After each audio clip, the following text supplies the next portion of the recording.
Hello friends, welcome to my YouTube channel. जैसे कि मैंने आपको लास्ट वीडियो में बताया था इंदिरा एकादशी के बारे में, तो मैं आज आपके लिए एक और वीडियो लेके आई हूँ इंदिरा एकादशी की व्रत कथा, जिसको सुनने से हमारे पितरन को मोक्ष की प्राप्ति होती है।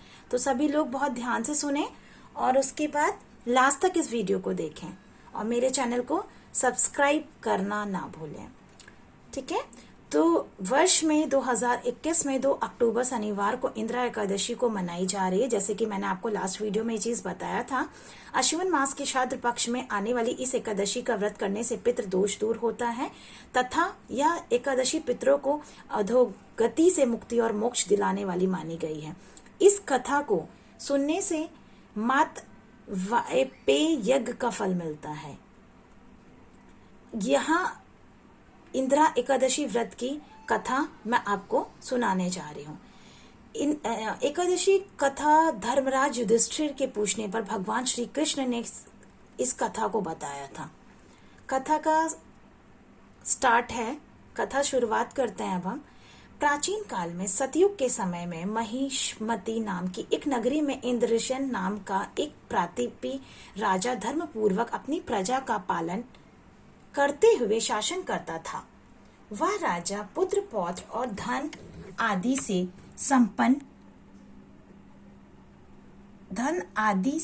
संपन्न और विष्णु का परम भक्त था। एक दिन जब राजा सुखपूर्वक अपनी सभा में बैठा था तो आकाश मार्ग में महर्षि नारद उतरकर उसकी सभा में आए। राजा उन्हें देखते ही हाथ जोड़कर खड़ा हो गया और विधि पूर्वक आसन व अर्घ्य दिया। सुख से बैठकर मुनि ने राजा से पूछा कि हे राजन, आपके सातों अंग कुशल पूर्वक तो हैं, तुम्हारी बुद्धि धर्म में और तुम्हारा मन विष्णु भक्ति में तो रहता है।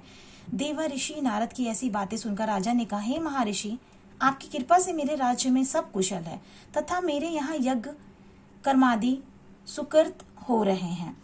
आप कृपा करके अपने आगमन का कारण कहिए। तब ऋषि कहने लगे कि हे राजन, आप आश्रय देने वाले मेरे वचनों को सुनो। मैं एक समय ब्रह्मलोक से यमलोक को गया। वहां श्रद्धा पूर्वक यमराज से पूजित होकर मैंने धर्मशील और सत्यवान धर्मराज की प्रशंसा की। उसी यमराज की सभा में महान ज्ञानी और धर्मात्मा तुम्हारे पिता को एकादशी का व्रत भंग होने के कारण देखा। उन्होंने संदेशा दिया, सो मैं तुम्हें कहता हूँ। उन्होंने कहा कि पूर्व जन्म में कोई विघ्न हो जाने के कारण मैं यमराज के निकट रहा हूँ। सो हे पुत्र, यदि तुम अशिवन कृष्ण इंदिरा एकादशी का व्रत मेरे निमित्त करो तो मुझे स्वर्ग की प्राप्ति हो सकती है। तो जैसे आप लोगों को पता होगा, इतना मेरी कथा सुन के जो कथा मैं आपको बता रही हूँ कि इंदिरा एकादशी व्रत कितना ज्यादा अच्छा और कितना ज्यादा फलदायक है हम लोगों के लिए। ठीक है। इतना सुनकर राजा कहने लगे कि हे महर्षि, आप इस व्रत की विधि मुझसे कहिए। नारद जी कहने लगे, अश्विन माह की कृष्ण पक्ष की दशमी के दिन प्रातः काल श्रद्धा पूर्वक स्नान आदि से निवृत्त होकर पुनः दोपहर को नदी आदि में जाकर स्नान करें।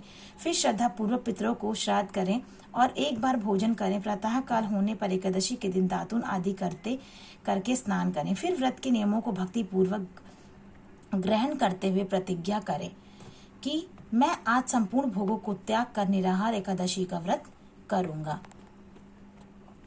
हे अच्युतम, हे पुंडरीकाक्ष, मैं आपकी शरण में हूँ, आप मेरी रक्षा कीजिए। इस व्रत को करने के लिए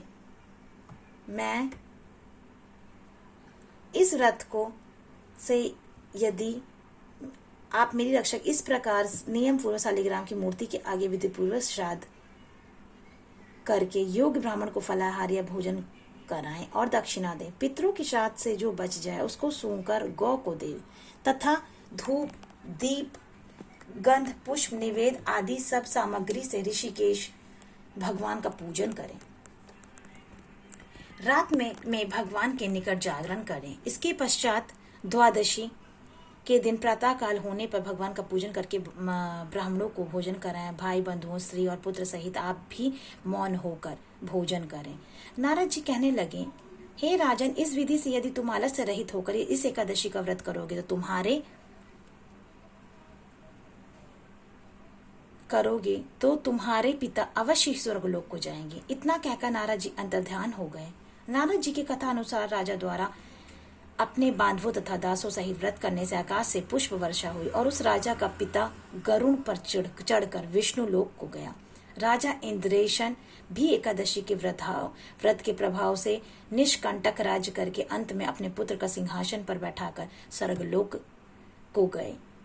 बोलो विष्णु भगवान की जय, नारायण भगवान की जय।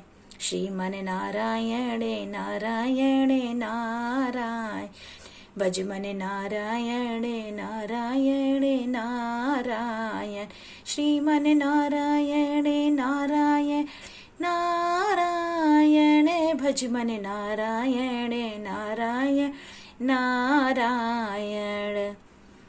हे युधिष्ठिर या इंदिरा, एकादशी के व्रत का महात्म्य मैंने तुमसे कहा। इसको पढ़ने और सुनने से मनुष्य सब पापों से छूट जाते हैं और सब प्रकार के भोगों को भोग कर बैकुंठ को प्राप्त होते हैं।